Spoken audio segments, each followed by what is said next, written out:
Hello there, and welcome to Contending Perspectives in Economics, the virtual version. My name is John Harvey, and I'll be your guide on this glorious journey through various schools of thought, actually today just two. And I hope you're enjoying... we have a visitor to class. Come here, buddy. Here's our visitor to class right now. He's brought something from Show and Tell, which has nothing to do with economics, so we're going to send him on his way. Bye, buddy. Okay, so what I thought I would do first is to catch up on, he wants my attention, but he's not going to get it, to catch up on where we were to this point. And this exam starts with study question number 51.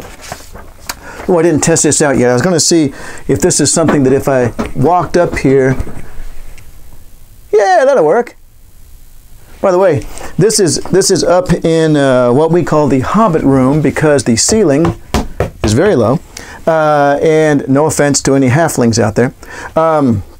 And so we have a big 60-inch TV that I'm using right now. I'm like larger than life right now on the for the monitor, and so I can see very clearly that this is easily legible. He is standing on my microphone cord right now.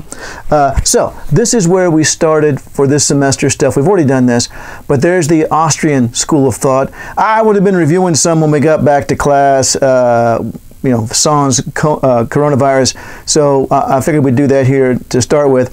And recall that the Austrian School of Thought, policy-wise, kind of agrees with the neoclassical school of thought in that they're leaning towards the idea that the market system is the best way to do things, and that free markets take care of our social problems.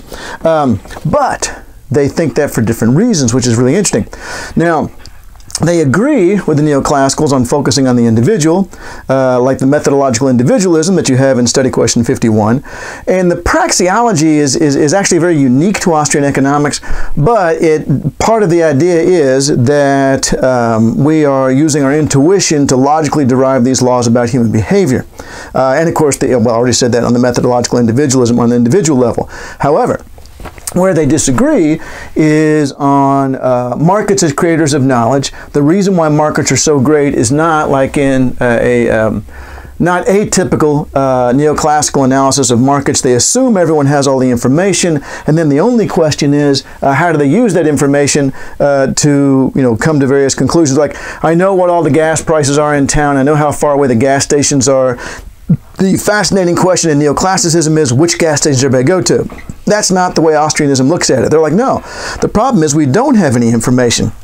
The problem is that we're ignorant of what's going on, and so as a consequence, the market creates knowledge that didn't exist before through prices and profits and wages and so forth. And then the fourth, two items that they start off with that largely agree with the neoclassical, and then two that don't. The first one just now on the markets as creators of knowledge. The last one being process, that they lean more towards the idea that the interesting way to, or rather the best analogy for thinking about markets is not that things come to a resting point like on a supply and demand diagram, but that they're constantly in motion, constantly changing. Okay, so that was I guess the one and only lecture question, although I did quite a bit of other lecture stuff as well. And the other lecture questions are pretty easy. I'm sorry, I didn't mean to say that. The other reading questions are pretty easy. I will say a word again about 57, which is, while a reading question, I went over it in class because it's a little bit complicated, but it's really interesting because it's an excellent example of the Austrian viewpoint put into action in thinking about what causes a recession. And this was there was a resurgence in popularity of this perspective after the financial crisis. And so, as you may recall from an earlier episode, the basic idea is that government interference with the natural rate of interest causes the business cycle. And the idea is that the interest rate actually arises as one of those signals from people's free interactions. That the more... Okay. Oh, you can't see any of that. All right, let's see here. What can I do? I have some... I actually have a couple of tanks over there, which might not be... Okay, so here are the households. Here are the firms that are going to borrow money, and I'm the bank. So the households deposit their money at my bank, and then the firms borrow money from me. So that's how I make my living. So I got to have some cash from this Africa Corps soldier right here, or I'll never be able to make any money by loaning it out to this other Africa Corps soldier over here who apparently owns a firm. And so I have to offer interest to this individual right here. How much interest do I have to offer? It depends on how much this individual wants to spend today versus save for tomorrow. How much of a discount they're placing on future income, on future spending. If they're really desperate to spend the money today, if they don't really give a crap about what happens tomorrow, then I'm going to have to offer a lot of interest to this individual, which means I'm going to have to charge a lot of interest to that individual over here. And so as a consequence, they won't borrow very much. And so not many of our resources will end up being devoted to investment, which is precisely what this person wanted. This person didn't want the resources devoted to investment, which only bears fruit in the future. They wanted it devoted to consumption goods and services today, so that they could consume today. So voila, the interest rate being impacted by this person's preferences right here. Via their preferences, we are creating a signal in the free market, that is the interest rate, that then causes the interest rate to be very high because I have to offer a lot of interest, and their wishes come true because they can't afford to borrow very much. Therefore, they can't afford to bid away resources from the consumption goods sector to the investment goods sector. It's exactly what this person wanted. All right, so let's say, who will the horrible government be? I guess this tree, I don't know. All right, so this tree becomes the terrible government. So the government decides, well, you know what?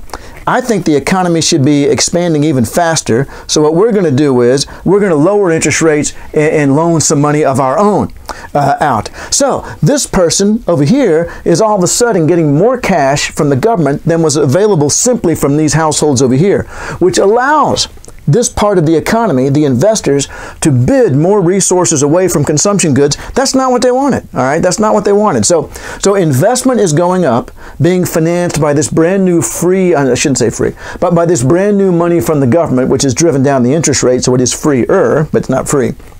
And so then this was unwanted on this side of the classroom. I'm sorry, I'm not in the classroom anymore. On this side of the Hobbit room. Now, eventually, however, since we were at full employment, this causes inflation, all right? And so then the government's like, oh no, we shouldn't have done that. So then they raise the interest rates back up again. All of a sudden, their projects that they've been working on are unaffordable now. They can't finish these projects, so they have to shut them down partway done. And then furthermore, some of the stuff they created, they never wanted in the first place, all right? They never wanted them in the first place. So as a consequence, those companies go bankrupt, and so we have a recession, all right? We have a recession only because the government caused a misallocation of resources. The government allowed this side of the, oh, by the way, did you notice my movie theater seats? This side of the movie theater seats to be able to get hold of more resources than the free market really wanted them to have. So, you've got the study question answer. We went over it in class, but that's a reminder of that one because it is a complicated one. Okay, let's see. Yeah, I don't think there's anything else really we need to go over on that. And, oh yeah, I went over all that in class, and those are all still pretty simple. I will say, at this point, and I'm still thinking about it, and I'll email you about this, that I am now thinking maybe I will include some non-Hell questions on the exam. Of course, I just emailed that to you a few minutes ago. But anyway, I'll tell you more about that later. I'm actually kind of excited about this, that it's a different challenge. I'm looking forward to trying to do a good job for you under these constraints, and because I have I got the whiteboard, by the way. We were in a trailer, the Econ department was, for about 10 years. And when they tore down the trailer and moved us over to Scarborough, they said, hey, if you want to keep the whiteboard that's in your office, then you can. And Melanie, my wife, was so excited when I said, I'm bringing home a whiteboard. She's like, where can we put this? So it was in the garage, strangely enough, for a long time, but right now it's becoming quite useful. Okay, so that finishes off the Austrian stuff, which we had already done, but I wanted to review it a little bit. Now, likewise with the post-Keynesian stuff, and if you remember, and of course I emailed these answers around because they have graphs on them, and I figure it's easier for you not to have to draw the graphs. So you've got these answers already, but this is 64, 65, and 66. I just want to remind you what they were about, and let me walk up here to the camera. Okay, there was the one, 64, where this is the way economists looked at, or some economists at any rate, at unemployment before the Great Depression. Hey, don't worry, it fixes itself. If the wage rate is at W sub 0 above the intersection, then workers will compete among themselves for jobs, which drives down the wage rate until we end up at W sub 2, where everyone who wants a job has a job. Keynes came along and said, oh, now you're seeing my own secret notes to myself in my study question answers. Keynes said, wait, that's not the way it works. That actually W sub 0 is an equilibrium point. Because at W sub 0, firms are happy. Firms wanted N sub 0 workers. You can see that by looking at the labor demand curve. Firms got N sub 0 workers, all right, so that they're happy. Those who got jobs, that line segment from 0 to N sub 0, well, they're clearly certainly happy, so they're not going to ask to offer to work for less. The only unhappy people are N1 to N0, all right, and the involuntarily unemployed. And of course, they're going to offer to work for less. During the Great Depression, people drove around the country trying to find a job somewhere. There was no unemployment insurance. There was no welfare. I mean, so there was a huge incentive to offer to work for less. The problem was, remember what I told you? Firms wanted N sub 0. They've already got N sub 0. Firms are not hiring. And that's exactly what people discovered as they drove around the U.S. They found out, yeah, well, that's great, but we're not hiring. We've already got all our employees. Well, I'll work for less. Well, that's great, but Bob's already doing it for us. All right. Now, however, what the people who believed 64 thought they read when they read 65 was 66. They interpreted Keynes as saying, and you will read this everywhere, they will interpret Keynes as saying that, oh, here's the problem. Wages are downwardly rigid. The problem is that people would like to work for less, but there's laws against working for less, like minimum wage laws. There's unions that stop wages from falling, and there are implicit contracts that, you know, as I mentioned in class, no one at TCU has ever told me, John Harvey, we will never pay you less. I kind of just assumed that. That's, you know, when I took on my house payment and my car payment and so forth, or at least this is what Melanie explains to me because she's actually in charge of the finances, that I kind of assumed TCU would never pay me less. They might not give me a raise, but they're only going to pay me less. Well, Keynes explicitly denies this as an explanation for the Great Depression. He says unions are weakest, there was no minimum wage law, and certainly people are much less stubborn in the middle of 25% unemployment than they are when it's 3.5%. So he said that's not what's going on, but that's what they interpreted. So why does John Harvey bring this up when he does the post-Keynesian stuff? Because the post-Keynesians are the ones who thought, no, 64 is right. I'm sorry, 65 is right. That's the right way to view the economy. But most people who went on to call themselves Keynesians believe 66. So logically, this school of thought we're doing right now should be called Keynesian because it's after what Keynes said, but the Keynesians already took the name. The Keynesians in question 66 already took the name, and according to the post-Keynesians, according to the Keynes followers, they don't know what they're talking about. So they had to make up a new strange name to cover the economics of Keynes, which should have logically been Keynesian, but they had to call it something else. So people either say the economics of Keynes or they say post-Keynesian, and that's the school of thought. The school of thought that arises from, hey, Keynes had it right. We ignored him to our detriment, or misunderstood him, I guess, to our detriment. And we should have been following what he said. Okay, so now the next question, again, this is all review right now. The next question, 67, which again you should have in your notes already because we did it in class, are the four characteristics of the post-Keynesian approach. We've got the fundamental uncertainty, and gosh, that's explained in the book. I guess I'll do my example again. Just because it's such an important concept. I've gone over it so many times, I hate to think I'm giving you something you don't need. I wonder how long my microphone cord goes here. You're thinking, you could pause the video. I could, but I'm not. Hang on just a sec. This is just take me a sec.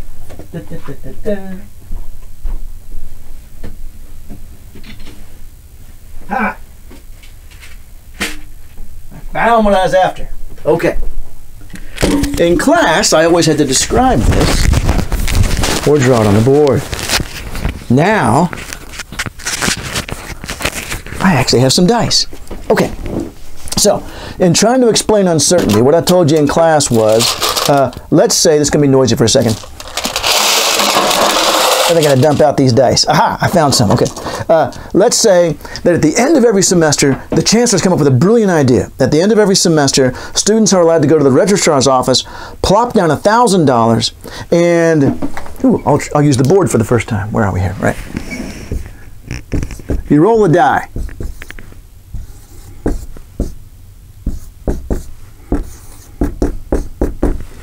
You roll a die. If you roll a 1, you get an A. You roll a 2, you get a B, and so on, right? So it's not a bad deal. You don't want to go home and face your parents with an F, so you pay $1,000. Don't put it on a send home. They'll figure it out pretty quickly. Pay $1,000 to roll a die, all right? Now, let's see. I have here in my hands a 12-sided die, a 10-sided die. Let's see. Here's a 6-sided. Oh, and here's a 4-sided. All right, I never used my example with a 4-sided before. All right, so let's see. I'll use my cell phone here. I've got my 4-sided, 6-sided, 10-sided, and 12-sided, okay? I've got a 4, 6, 10, and 12. Now, you paid your $1,000. Which die do you select? Well, you select the 4-sided, obviously. So you roll the 4-sided die, you get a 4. Well, crap. This is in both of the classes I'm teaching this semester. They are both required for econ majors. So, and we don't count a D. So, well, heck, I guess I'm going to pay another $1,000. All right, the odds are with me. I'm going to pay another $1,000 and roll again. But this time I'm going to choose the 4-sided die, because there's absolutely no point in picking anything else. Clearly, the odds are best with the 4-sided die because you know all the possible outcomes and you know the odds of every outcome. You can therefore come up with a conclusive argument that I always pick this die and nothing else. All right. What if, however, when you walked into the room, some major in a discipline where they're not as smart, which means every other one, they had chosen the 10-sided die and they rolled a 1, which is certainly possible. What would you then decide to do when you come into the room? Well, you still pick the 4-sided die because what they picked clearly isn't the best choice. I mean, assuming that the registrar's office is doing a fair game, which of course they would. I hope if no one from the registrar's office is watching right now, we know you would do this right. You would still pick the 4-sided die. Okay, Keynes said that's not how the world works. The world is not that simple. That in fact, in the real world, the situation we face is more like this. We've got, I don't know how I'm going to do this part. I know, the lids to these marker pens. All right. In the real world, the registrar comes in with 2 boxes, which here are 2 pen caps, and a 10-sided die and a 12-sided die. In other words, we don't know all the possibilities. We don't know the odds of every outcome.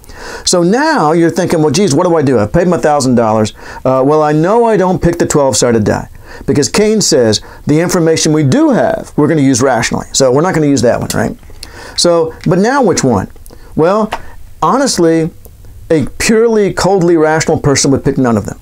But we're not purely coldly rational. We also have animal spirits, as you know from the video by Sheila Dow at the end of the reading questions. We also have animal spirits. We also have the emotion. So people have this spontaneous optimism and say, well, what the hell, let's give it a shot. All right? That's what happens right before you set up a big jump on your, well, I guess they even have mini bikes anymore. But right before you do something dangerous. All right? And so, I don't know, I kind of feel like most people would, oh, and by the way, these aren't necessarily 4 and 6, of course. They make dice, I don't have any like that, but they make dice with up to 120 sides, and they're probably more. So the registrar's office only tells you that whatever you roll, we'll tell you what you rolled. We won't change the die. Hang on, the dog is chewing on something. Coble, what are you doing? I hope it's something he's allowed to have. Oh, I bet it's that carpet sample. Is it the carpet sample? Yeah, he said it was. All right. I don't know. So you're going to play the game. I don't know. I kind of feel like most people would go with the die they know. But let's say you roll it and you get another F. You might eventually, and there's the thing, you might not switch to one of the pen caps, but you might eventually, which was never the case when you knew all 4 dice and there was a 4-sided die there. You never ever switched, not once. There was a conclusive argument. Now you might switch. All right. Now you might think, crap, I've spent $3,000 on this. I can't go home and face my parents. What the heck? Let's try this one and see what happens. Now again, the registrar's office will tell you what you rolled, and they promise not to change the die. All right, but they're not going to show you the die. You're never going to know what it is. All right, this time you walk in the room and some non-econ major has selected this secret die and they rolled a 2. Might that influence you? Oh yeah. You might well now copy what other people do. Other people's experiences might well have an impact on you, right? So Keynes's point is that the real world is much more volatile and much more scary than the one we described where we have the 4 dice. Now, why is that relevant? Because economics had been, and economics still, oftentimes describes the decision-making process as one wherein we know all the possible outcomes and their odds. So it's really just a math problem, all right, at this point. What's the highest expected value? Keynes says, who was a brilliant mathematician, that's too far different from the way the real world works. You miss out on the volatility, you miss out on the fear that people have in a world like this, which is why the stock market is collapsing, right? So that was the first one, the fundamental uncertainty. History matters, which, oh, by the way, and they share that. They don't take the same conclusion, but they share it with the Austrians. History matters. They also share with the Austrians. Very interesting that there's this overlap. The idea that economies are path dependent, that what happened yesterday affects today and tomorrow. Then, this is our first school of thought to do this, they heavily emphasize observation over intuition. All right, so remember the little thing I showed you where it said if economists were asked to describe the behavior of horses, they wouldn't go out and look at horses. They would sit in their offices and think, what would I do if I were a horse? Right? So that goes back to Scottish common sense philosophy from the first exam. The post-Keynesians are saying, no, you absolutely have to make your premises reasonably close to what we find in the real world. We still have to simplify. There's no way around that. And then the last one was a quick one on oligopoly powers I'm not going to talk about. All right, so the last big one we did before the global apocalypse was 68. And remember, this one was the one explaining how Keynes's view of, I'm pretty sure it was the carpet sample. Let me look here. It's in many little tiny pieces. Yeah, that's what it was. Okay, well, great. All right. Oh yeah, in the neoclassical view, let's go back to these, see if I got something better sitting around here, and let's see, okay, so this was a great toy when I was a kid, Sizzlers. It was like these little cars, and you could hook them up to this, it probably was destroying the planet at that point, which is what's destroying it for you now, because you would go through batteries at a very rapid rate back here, but you would charge up the car and it would drive around the track, really cool. All right, but now, that's going to be firms, all right? So that would be easy to imagine. There's a gas station. Those are firms. And then I'm going to take both of these Africa Corps soldiers and make them the households. Okay. Remember the neoclassical story, that they're saving money. They're earning income and saving money, and they deposit the savings in my bank. I'm a banker. And then I loan the money to firms for investment. All right, so I'm not going to go into great detail because we've done this so many times now. But let's say that's the level of investment and that's the level of savings right there. The story before was, in the neoclassical school, if investment falls, no worries. That causes a problem for me, the bank. I'm paying interest on this. I'm earning interest on this. So what am I going to do? I'm going to lower interest. I want them to borrow more, and I want them to save less. So if ever this happens, I lower the interest rate until they're equal again. And note that as I lower the interest rate, now watch this. Spending went down. Uh-oh, recession. Now, lowering the interest rate is going to increase spending over here and increase spending over here because this falling is savings going down, therefore consumption going up. Wonderful. Now, what it says instead on 68, but in a number of equations, is that instead, this is what really happens. Investment goes down, it lowers their income. All right, it lowers their income, so their savings go down. And that sucks because what happens is total spending went down and it stayed down. And now we have an equilibrium situation where we have less than full employment. So that's what 68 is all about. You got to go through into the math, obviously, but that's what it's about. All right, but now, 24 minutes into the video, we are now up to kind of where, I mean, we've done a little bit more than this, but where we were when we had to leave for spring break. And this is on the inflation stuff, all right? So 69 is give the monstrous explanation of inflation that includes MV equals PY. And by the way, as you know, I have emailed you all the rest of the lecture answers even before I knew there was going to be a global pandemic because I wanted to make sure you'd be able to get all the study questions done. over break, if you wanted to. Now, let's see here. That was the MV equals PY thing, number 69, and again, I'm not going to go into great detail on this one because we did it a lot in class, but basically the idea was that, oh, I'll write it on the board here. Let's see how much, okay, that'd be perfect. MV equals PY. Yes, doggy? All right, equals PY. Now, the idea, here's the money supply. There I am. Ooh, I have a green screen. Melanie got it for me for Christmas. I haven't figured out how to use it yet, but perhaps I'll do one of these videos while flying through the air, or I don't know, we'll figure it out. Maybe standing on top of the Empire State Building.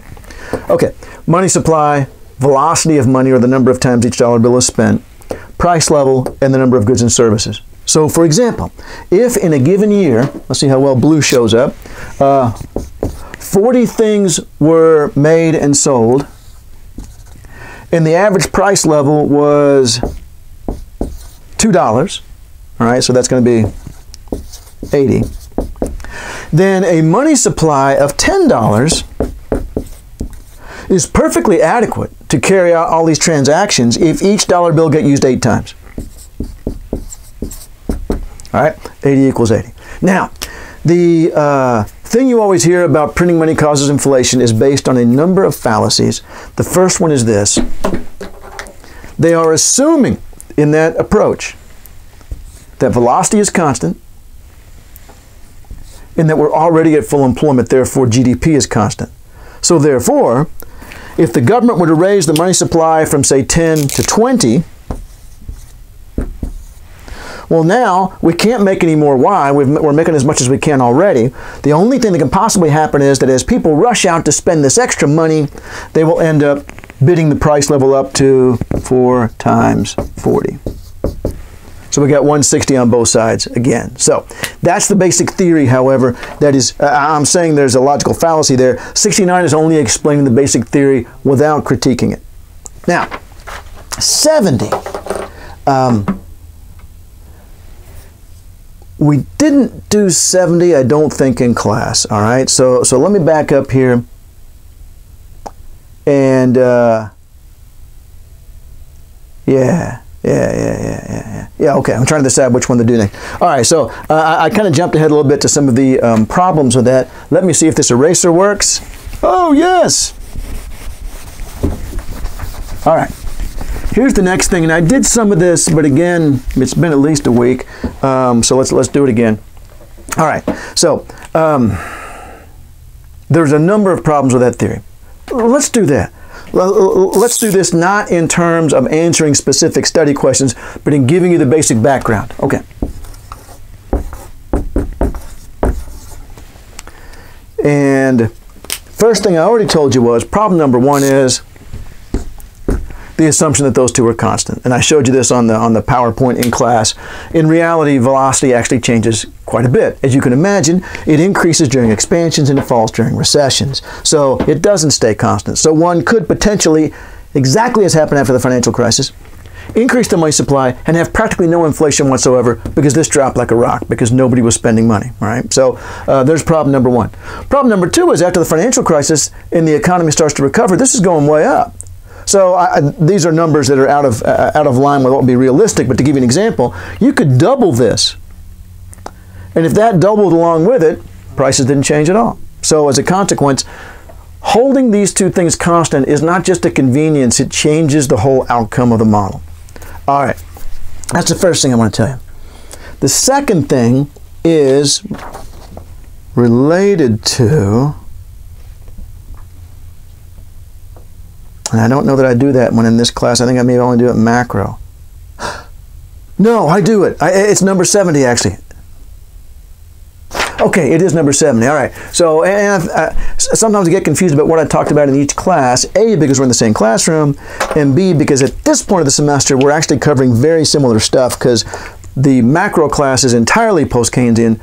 In contending perspectives, we happen to be on the post-Keynesian part, so there's a little bit of overlap. All right, so here's the bigger problem, though. All right, as I showed you on the PowerPoint, in the original article, well, not the original because it had been talked about before this, but in a famous article by Milton Friedman, the way he talked about this was, let's see, a helicopter you know what? I have got tanks and planes all over this. This is my wargaming room as well. I don't have a helicopter. Anyway, I apologize for that, and I know that it will impact on your learning. But a helicopter flies over and drops the money out. People gather up the money, and they go off and spend it. Here's the problem.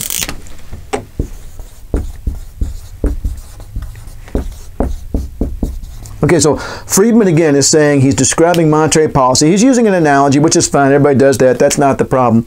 But he says, let's say a helicopter flies over and drops out all this money. So the money supply goes up. Well, let's double it, all right? People don't want any more money than they wanted before, so we don't change velocity. He says this in the article. We're already at full employment. He says this in the article. So when we double the money supply, we just double the price level. Everybody runs out to spend this new cash. There's no more stuff to buy. That is bid up prices. All right. Here's the problem. Not only can V and Y vary and do vary in real life, although to be fair to him, he says his is a long run theory. How long? Decades or more. Not really a useful theory when you're trying to figure out whether or not the economy is about to go into recession, but nevertheless. He's also not really describing monetary policy. All right, that's fiscal policy. You increase people's incomes with fiscal policy. All right, when fiscal policy is either increasing government spending, which is what he's describing, or cutting taxes.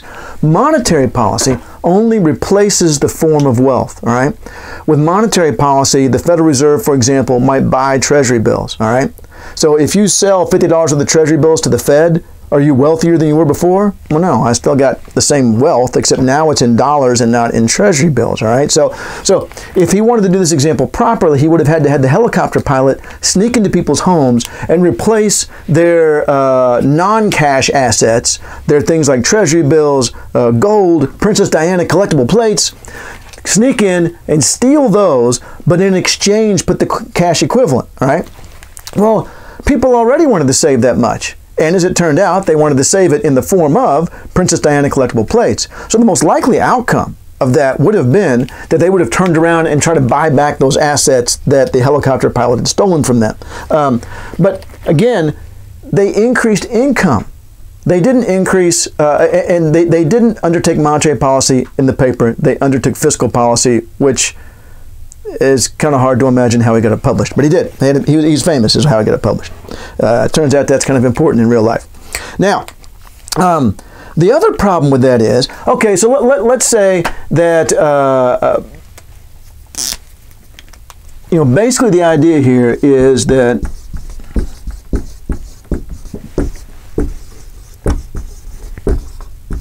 money demand. The view that the post-Keynesians are critiquing says that when you increase the money supply above the money demand, people rush out and spend that extra cash, all right? So let's say that his helicopter example had been appropriate. It wasn't, but let's say it was.